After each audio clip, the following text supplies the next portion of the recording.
नमस्कार।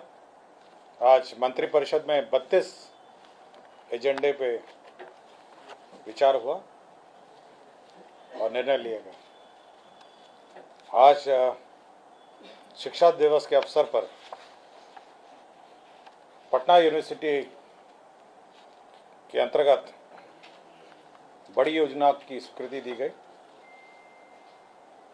इसके अंतर्गत पटना विश्वविद्यालय के अंतर्गत विज्ञान ब्लॉक जो 7 मंजिला होगा, नए बालिका छात्रावास 2 ब्लॉक में 9 मंजिला होगा, स्टाफ क्वार्टर 3 मंजिला होगा। इसकी कुल लागत 1,63,60,60,29,000 रुपये होगी। 163,60,29,000। सो ये बड़ी योजना है जो आज शिक्षा दिवस के अवसर पर पटना विश्वविद्यालय में स्वीकृत की गई। अनुसूचित जाति जनजाति कल्याण विभाग के जो छात्रावास हैं, उस छात्रावासों में जो बच्चे रहते हैं उनको उनके खाने की व्यवस्था, सफाई की व्यवस्था, कपड़े की व्यवस्था और देखरेख की जो व्यवस्था है, सरकार ने निर्णय लिया है कि सभी राज्य के सभी अनुसूचित जनजाति कल्याण जो छात्रावास हैं, आवासीय विद्यालय हैं, छात्रावास हैं, उन सब का मेंटेनेंस और सभी की जिम्मेदारी अब जीविका को दी जाएगी। तो जीविका की दीदियाँ वहाँ पे खाना बनाएंगी, वहाँ पे साफ़ सफाई रखेंगी, बच्चों के कपड़े सिलाई करेंगी और जो भी सुविधा उन बच्चों को चाहिए होगा कि जीविका अब उपलब्ध कराएगी। तो यह एक महत्वपूर्ण योजना स्वीकृत की गई है अनुसूचित जाति जनजाति कल्याण छात्रावासों के लिए। शहरी क्षेत्र में भी जो सेल्फ हेल्प ग्रुप है, स्वयं सहायता समूह है, अब उनका संचालन जीविका के माध्यम से होगा। पहले अन्य संस्थाएं करती थी। ये NLURM योजना भी एक पूर्व में संचालित थी, आपको जानकारी होगी, नेशनल अर्बन लाइवलीहुड मिशन था। अब जितनी भी स्वयं सहायता समूह शहरी क्षेत्र में हैं, उनका संचालन जीविका के माध्यम से किया जाएगा। इसका निर्णय मंत्रिपरिषद में लिया गया। मुंगेर जिला अंतर्गत, ये स्वास्थ्य विभाग का प्रस्ताव है, मुंगेर जिला अंतर्गत चिकित्सा महाविद्यालय एवं अस्पताल निर्माण के लिए ज़मीन की आवश्यकता थी।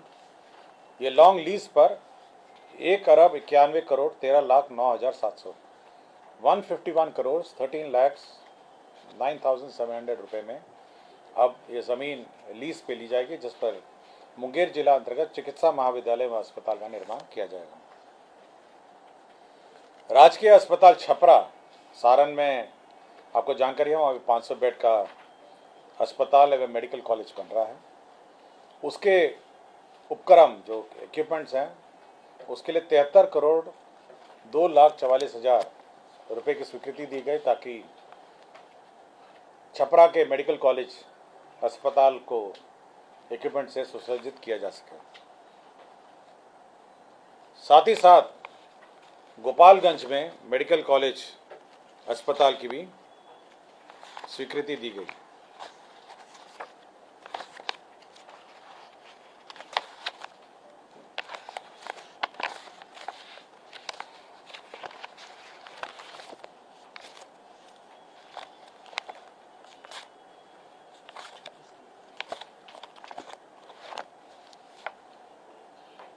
बिहार राज्य वक्फ विकास योजना अंतर्गत इमाम बांदी बेगम वक्फ एस्टेट में 5 मंजिला बहुउद्देशीय भवन का निर्माण का निर्णय लिया गया। ये पटना गुलजार बाग में अवस्थित है और इसकी कुल राशि 39,54,13,000 रुपये होगी। तो ये वक्फ की भूमि पर एक बहुमंजिला बहुउद्देशीय भवन बनेगा, जो हमारे वक्फ बोर्ड की ज़मीन पर वक्फ बोर्ड पे बनेगा। इसमें क्या होगा सर? इसे बहुमंजिला मल्टीपर्पज़ हॉल है, मल्टीपर्पज़ बिल्डिंग है, जिसमें मैरिज हॉल है, फिर आवासन, मतलब कि बेसिकली ये जितने भी आयोजन होने हैं, तो जलसा है, विवाह है, रमज़ान के महीने में नमाज है, तरावी है का इंतज़ाम है। हाँ, जैसे छात्रों के प्रोत्साहन हेतु प्रतियोगी परीक्षा का आयोजन है, मिलाद का आयोजन है, तो सारे जितने भी कार्यक्रम होंगे जो इस्लाम धर्म से ताल्लुकात रखते हैं, वह अब इस मल्टीपर्पज़ हॉल में G+5 का भवन होगा और 39,000 रुपये का ये भवन होगा। और ये गुलजार बाग पटना स्थित पर इसे जो वक्फ की भूमि है, इमामबादी बेगम वक्फ एस्टेट है, उसमें ये निर्माण किया जाएगा। तो हमारे जो अल्पसंख्यक भाई हैं उनके लिए काफ़ी महत्वपूर्ण योजना है। कृषि रोड मैप, आपको पता होगा कि जो कृषि रोड मैप है, चतुर्थ कृषि रोड मैप है, उसकी समेकित रूप से मंत्रिपरिषद ने स्वीकृति दी है। तो उसके अंतर्गत जितनी योजनाएं हैं, जो उसके घटक योजनाएं हैं, उसकी योजनाओं की स्वीकृति दी गई। तो पहला जो घटक था, जो पहले भी अन्य मंत्रिपरिषद की बैठकों में भी स्वीकृति दी गया, इस मंत्रिपरिषद में जो घटक स्वीकृत हुए हैं, मैं उसकी जानकारी देता हूँ। चतुर्थ कृषि रोड मैप के अंतर्गत जो दलहन है, दलहन मिशन कार्यक्रम है, जो दाल का मिशन कार्यक्रम है, उसके अंतर्गत 108 करोड़ 59,35,374 रुपये की लागत से योजना स्वीकृत की गई है। तो दलहन मिशन है, इसके अंतर्गत दाल के को प्रोत्साहन देना, दाल के पल्सेस के उपज में प्रोत्साहन देने के लिए ये योजना है। दूसरा ये है राष्ट्रीय बागवानी मिशन है। ये केंद्र प्रायोजित हुई योजना है, 60-40 के अनुपात में है और ये चतुर्थ कृषि रोड मैप का भाग है। ये इसका अंतर्गत केंद्र अंश जो होगा वो 24 करोड़ होगा एवं अनुपातिक राज्य अंश होगा 16 करोड़ और साथ ही साथ टॉपअप है, जो राशि घट जाती है वो 6,08,75,000 राज्य मद से होगा। और इसमें जो बागवानी मिशन में निजी क्षेत्र में मशरूम उत्पादन है, फिर मशरूम कंपोस्ट उत्पादन है, बल्बुलस फ्लावर है, संरक्षक खेती है, कोल्ड रूम है, इस प्रकार के कार्यक्रम इसमें लिए जाएंगे। प्लग टाइप नर्सरी है, अमरूद, अनानास, सुगंधित पौधे, integrated pack house, pre cooling unit, ये सब शामिल मतलब गत वर्ष के योजना में नहीं किया गया था और इस वर्ष ये भी शामिल कर लिया गया है। पोस्ट हार्वेस्ट मैनेजमेंट है, इसमें मार्केटिंग इंफ्रास्ट्रक्चर है। तो साहब जो भी बागवानी से संबंधित है ये सारी कार्यक्रम इसमें लिए जाएंगे। चतुर्थ कृषि रोड मैप में जो कृषकों को खेत तक सिंचाई है, जो हर प्रति मतलब मोर क्रॉप पर ड्रॉप जो है, उसके अंतर्गत जो है 60-40 के अंतर्गत सूक्ष्म सिंचाई योजना है। इसके अंतर्गत 80-20 का योजना है और 60-40 की योजना है। इसके अंतर्गत 125 करोड़ 61 लाख रुपए व्यय किए जाएंगे, जिसमें केंद्रांश के रूप में 56 करोड़ 22 लाख है, राज्यांश के रूप में 37 करोड़ 48 लाख है और राज्य सरकार का टॉपअप जो है 31 करोड़ 91 लाख। तो इसमें बेसिकली जो इरिगेशन की व्यवस्था है, मोर क्रॉप पर ड्रॉप है। और आपको जानकारी होगा कि जो कृषि रोड मैप है इसमें भी हर खेत को जो सिंचाई है उसके अंतर्गत ये कार्यक्रम चलाए जाएंगे और इसी के अंतर्गत ये कार्यक्रम चलाए जाएंगे। बिहार कृषि अधीनस्थ सेवा कोटि एक सस्य 2014 की नियमावली में संशोधन किया गया है। बिहार कृषि अधीनस्थ सेवा कोटि सस्य भर्ती प्रोन्नति सेवा शर्त संशोधन नियमावली है। तो सेवा शर्त की भी का संशोधन भी कृषि नियमावली में किया गया है। कृषि रोड मैप चतुर्थ में मिशन ऑन एग्रीकल्चरल माइक्रोनाइजेशन योजना, एग्रीकल्चर माइक्रोनाइजेशन पर भी की स्वीकृति दी गई है। इसके अंतर्गत 38 करोड़ 66 लाख 23,000 रुपये की योजना, ये केंद्रांश है। राज्यांश है 25 करोड़ 77 लाख, कुल इसमें 64 करोड़ 43 लाख रुपए यह योजना है, जिसके अंतर्गत लघु एवं सीमांत किसानों को लाभ पहुंचाया जाएगा। इसके अंतर्गत आपका ट्रैक्टर 2 व्हील ड्राइव है, ट्रैक्टर 4 व्हील ड्राइव है, रिपर कम बाइंडर है, इसमें इलेक्ट्रिक पंप सेट है 15 HP के, रिपर कम बाइंडर 3 व्हील वाला है, रिपर कम बाइंडर जो है 4 व्हील है। ये दोनों ये सब ये इसके लिए काम आता है जो आपको ये पराली जलाने का जो समस्या है उसी में काम आता है कि ये काटता है और फिर बेल्स बाइंड करता है। थ्रेशर है और इसका मल्टी क्रॉप थ्रेशर है और पैडी थ्रेशर है। तो ये सब जो थ्रेशर्स हैं इसका भी अनुदान दिया जाएगा। इसमें 40 से लेकर 50-60 तक अधिकतम ये अनुदान है और यही योजना स्वीकृत किया गया। मत्स्य एवं पशु संसाधन विभाग है, इसके अंदर मुख्यमंत्री तालाब मत्स्य विकास योजना सैंक्शन किया गया है और मछली के विकास के लिए इसमें एक विभिन्न प्रकार के सहायता 5 प्रकार की सहायता दी जाएगी। तालाब मत्स्य है तो उन्नत इनपुट किट है, इसमें 50 ग्राम तक अंगुलिकाएँ जो मछली है वह तैयार किए जाएंगे। उन्नत मत्स्य बीज उत्पादन है, ट्यूबवेल तथा पंप सेट अधिष्ठापन है, विभिन्न तालाबों में ट्यूबवेल और पंप सेट का अधिष्ठापन है। तालाब मत्स्य है तो यांत्रिक एरिएटर्स जो हवा पैदा करते हैं तालाब में उसको फंड किया जाएगा, उसको भी है। और मत्स्य बीज हैचरी का जीर्णोद्धार है उन्नयन है। तो विभिन्न प्रकार की सब्सिडियां हैं विभिन्न कैटेगरीज के लिए, किसी में विभिन्न प्रकार की सब्सिडीज़ हैं विभिन्न कैटेगरी फार्मर्स के लिए, किसी में 40 है, किसी में 50 है, किसी में 60 है। तो ये मत्स्य क्षेत्र में जो है ये अनुदान की व्यवस्था होगी और इसकी कुल लागत जो है योजना की 57,41,12,00,000 रुपये होगी। नगर एवं विकास विभाग में एनजीटी का एक याद होगा, एनजीटी ने एक ऑर्डर पास किया था जिसमें उसने कहा था कि राज्य में जितने भी नदी हैं उसमें प्रदूषण रोकने के लिए एक रिंग फेंस्ड अकाउंट बनाया जाए और उससे योजनाएं ली जाए।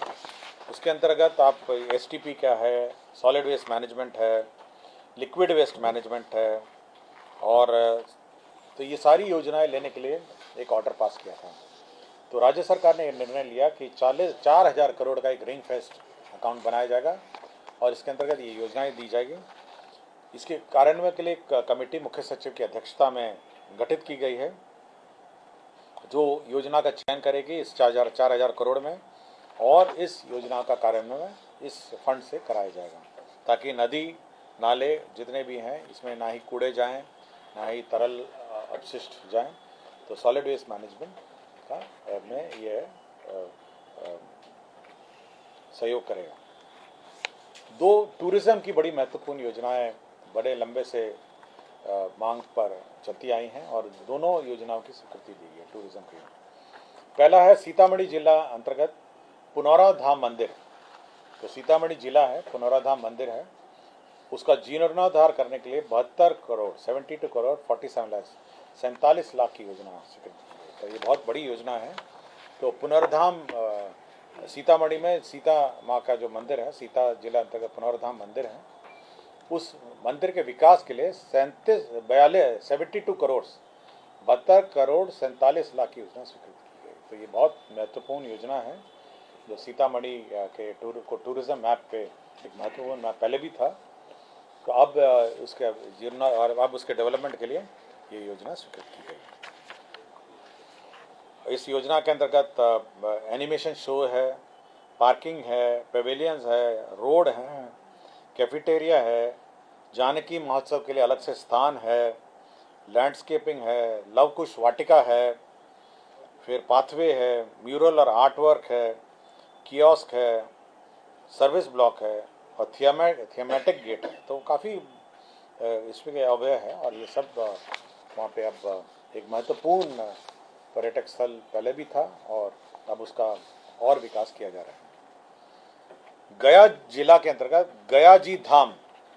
गयाजी धाम में धर्मशाला का निर्माण किया जाएगा। तो ये 120 करोड़ 15,85,000, ये बहुत ही बड़ा एक धर्मशाला यह निर्माण किया जा रहा है। और आपको जानकारी होगा कि ये जो पितृपक्ष कार्यक्रम होता है और साल भर लोग इस मंदिर विष्णुपद मंदिर में दर्शन करने आते हैं, सीताकुंड में आते हैं और अन्य जगह आते हैं। तो ये महत्वपूर्ण जो गया का तीर्थ स्थल है पर्यटकों और श्रद्धालुओं के लिए। करीब ये अनुमान लगाया जा रहा है कि प्रतिवर्ष यहाँ पे 40 से 50 लाख घरेलू पर्यटक आते हैं और 40 से 50 हज़ार विदेशी पर्यटक आते हैं। तो बड़ी संख्या है। तब 120 करोड़ 15,85,000 रुपये का एक धर्मशाला निर्माण किया जाएगा। ये 1080 बेड का होगा। पता है, ये बहुत ही बड़ा धर्मशाला 1080 बेड का होगा। ये B+G+4 भवन का होगा, 4 लिफ्ट होंगे, सीढ़ी 8 होंगे, बस पार्किंग, कार पार्किंग, डाइनिंग के साथ किचन, 2 किचन होंगे, जनरल स्टोर भी होगा, सुधा स्टोर है, आइस पार्लर है और बहुत बड़ी सारी फैसिलिटी इसमें होगी। तो 1080 बेड का ये धर्मशाला होगी। मेरे ख्याल से शायद ये बिहार का सबसे बड़ा धर्मशाला होगा और जितने भी पर्यटक गया जी धाम में आते हैं तो उनको यह सुविधा दी जा सके। भारत सरकार की एक स्कीम थी, scheme for providing quality education Madrasa, SPQEM। इसमें राशि नहीं प्राप्त हो रही थी, जिस कारण से जो नियत मानदेय पर जो हमारे शिक्षक हैं, जो मदरसों में करीब 1127 शिक्षक थे, ये विज्ञान शिक्षक हैं, उनकी नियुक्ति हुई थी। उनको सरकार ने मानदेय भुगतान के लिए यह निर्णय लिया कि राज्य सरकार अपने मद से राशि का भुगतान करेगी। ये 9 करोड़ 98 लाख रुपए होगी, जो कि 1127 मदरसों में विज्ञान शिक्षक जो SPQEM योजना के अंतर्गत बहाल हुए थे भारत सरकार की, उसको भुगतान किया जाएगा। भारत सरकार से राशि नहीं आई है और जिस कारण से यह राज्य सरकार ने निर्णय लिया कि अपनी राशि से उनको भुगतान किया जाएगा। बिहार मानसिक स्वास्थ्य देखभाल राज्य मानसिक स्वास्थ्य प्राधिकरण विनियम 2023, ये ऑलरेडी एक्ट पास हो गया था, इसके अन्य रूल्स भी पास हो गए थे। ये रेगुलेशन है, इसका संचालन कैसे होगा, ये इसका विनियमन जो है कैबिनेट ने स्वीकृत किया। 2024 में बिहार सरकार के कार्यालयों में कौन से अवकाश होंगे, उसकी स्वीकृति राज्य सरकार ने दे दी है। इसमें हर साल ये स्वीकृत होता है, अगले साल की कौन से छुट्टियां स्वीकृत होती हैं, तो राज्य सरकार ने निर्णय ले लिया है और ये कैबिनेट ने स्वीकृत किया। मैं इसके अवकाश की सूची मैं PRD डिपार्टमेंट को दे देता हूँ और आपको एक प्रतिलिपि उपलब्ध करा देंगे कि अगले साल के अवकाश के बारे में जानते हैं। बहुत लंबी सूची है, मैं पूरी सूची आपको दे दूँगा, ठीक है ना, ताकि आपको प्रकाशन में सुविधा होगी। मैं पूरी सूची आपको दे देता हूँ। Bihar state power transmission company limited के अंतर्गत जो भार प्रेषण केंद्र है, एक्चुअली जो लोड बैलेंसिंग यूनिट है, होता ये था कि अगर आप बिजली ग्रिड से उठाते हैं, अगर ज़्यादा उठाते हैं तब भी फाइन लगता है, कम उठाते हैं तब भी फाइन लगता है। तो लोड बैलेंसिंग बहुत महत्वपूर्ण कार्यक्रम है और काफ़ी फाइन लग जाता है हर साल। पिछले साल भी फाइन लगा, इस साल भी फाइन, मतलब उससे पहले साल भी फाइन लगा। तो इसको बचने के लिए लोड बैलेंसिंग जो सेंटर है उसको सुदृढ़ करने के लिए राज्य सरकार ने 44.51 करोड़ की integrated command and control centre की स्थापना की जाएगी और लोड बैलेंसिंग हो सकेगा। इसमें डेविएशन सेटलमेंट मैकेनिज्म को नियंत्रित करने तथा संचालन प्रणाली में बेहतर स्थिरता प्रदान करने हेतु यह कमांड एंड कंट्रोल सेंटर की स्थापना की जाएगी। आपको पता होगा, मुख्यमंत्री नवीन एवं नवीकरण ऊर्जा योजना जल जीवन हरियाली अंतर्गत राज्य में सभी सरकारी भवनों में के छत पर grid connected solar power plant और सोलर पावर प्लांट की स्थापना, विभिन्न कार्यालयों में सोलर स्ट्रीट लाइट का निर्माण और लगाया जा रहा है। इसी का सुपरविजन करने के लिए एक project management unit 29 crore 30 lakh रुपए की स्वीकृति ऊर्जा विभाग के अंतर्गत जो कॉरपोरेशन है ब्रेडा जो है, जो संचालित करती है, जो कार्यान्वयन करती है ब्रेडा, ये सौर ऊर्जा का, उसमें स्वीकृति दी गई है। स्वास्थ्य विभाग में न्यायिक सेवा का एक पद सृजित था जो सब जज का था, उसको उत्क्रमित करते हुए अब जिला न्यायाधीश प्रवेश बिंदु के समकक्ष पद अपर जिला एवं सत्र न्यायाधीश के रूप में उत्क्रमित करने की स्वीकृति दी गई। ये केवल एक पद था जो पहले था, उसको केवल अपग्रेडेशन किया। अर्थ एवं सांख्यिकी निदेशालय योजना विकास विभाग के अंतर्गत आता है। इसमें सहायक सांख्यिकी पदाधिकारी 158 पद की स्वीकृति, पद सृजन की स्वीकृति दी गई। राजकीय अभियंत्रण महाविद्यालय, राजकीय पॉलिटेक्निक, राजकीय महिला पॉलिटेक्निक संस्थाओं में सहायक पुस्तकालय अध्यक्ष संवर्ग में संशोधन नियमावली 2023 स्वीकृति के गए थे। इसमें पुस्तकालय के विभिन्न वर्ग जो हैं उसमें कैसे नियुक्ति होगी, कैसे उनका प्रमोशन होगा, क्या उसके सेवा कंडीशंस होंगे, उसके बारे में यह सेवा नियमावली है। इसमें मुख्य रूप से पुस्तकालय अध्यक्ष के 3 पद होते हैं, सहायक पुस्तकालय अध्यक्ष और वरीय पुस्तकालय अध्यक्ष। तो इनके जो सेवा है शर्तें का निर्धारण किया गया है। विज्ञान में प्रौद्योगिकी एवं तकनीकी शिक्षा विभाग के अंतर्गत राजकीय अभियंत्रण महाविद्यालय, पॉलिटेक्निक एवं राजकीय प्रवैधिकी शिक्षा परिषद है, इसमें जो कार्यालय प्राचार्य हैं, ग्रुप डी के जो स्टाफ हैं कार्यालय प्राचार्य, ये 744 पद थे। कुछ में बहुत ज़्यादा थे, कुछ में बहुत कम थे कार्यालय प्राचार्य, और ऑफिस असिस्टेंट जिसको कहते हैं हिंदी में।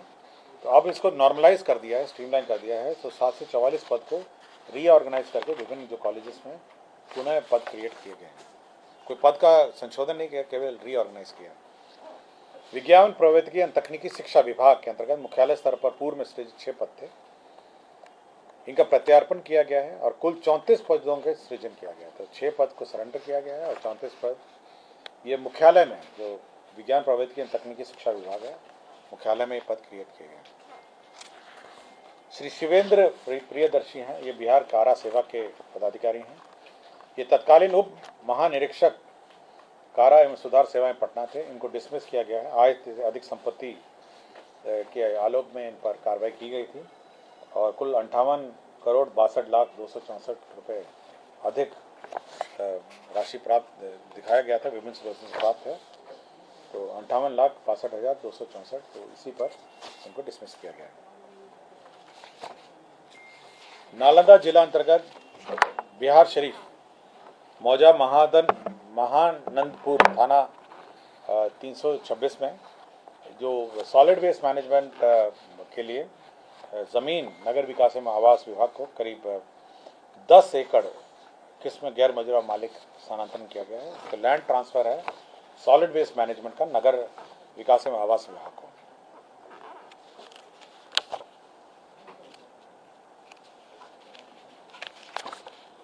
जल जीवन हरियाली के अंतर्गत अरुण कुमार सिन्हा हैं, ये कार्यपालक अभियंता थे।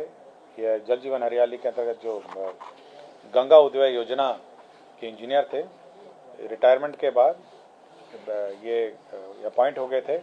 इसी का घटनोत्तर स्वीकृति मंत्रिपरिषद ने दिया है। अंकेक्षण निदेशालय में वित्त विभाग के नियंत्रण में आशुलिपिकों अशुटंकों की भर्ती प्रोन्नति सेवा शर्त जो है, यह नियमावली गठित की गई। ये नॉर्मल जो अन्य सेवाओं में आशुलिपिक अशुटंकक की भर्ती नियमावली है, उसी के आलोक में किया गया है। 3 जनरल ऐसे ही मतलब कुछ छोटे एजेंडाज हैं। एक तो है कि विश्व मोहन शर्मा हैं, माननीय सदस्य विधानसभा हैं, कैंसर का इनका ट्रीटमेंट हुआ था, और एक हमारे ग्रामीण कार्य विभाग के सचिव हैं, इनका जो ट्रीटमेंट हुआ था उसकी राशि का स्वीकृति कैबिनेट ने दिया है। राज्यपाल सचिवालय में माननीय उच्च न्यायालय के अनुपालन में एक कंप्यूटर ऑपरेटर से केयर टेकर का पद सृजित किया गया है। और गोपालगंज में मेडिकल कॉलेज अस्पताल जो है, ये मैं डिटेल आपको देता हूँ।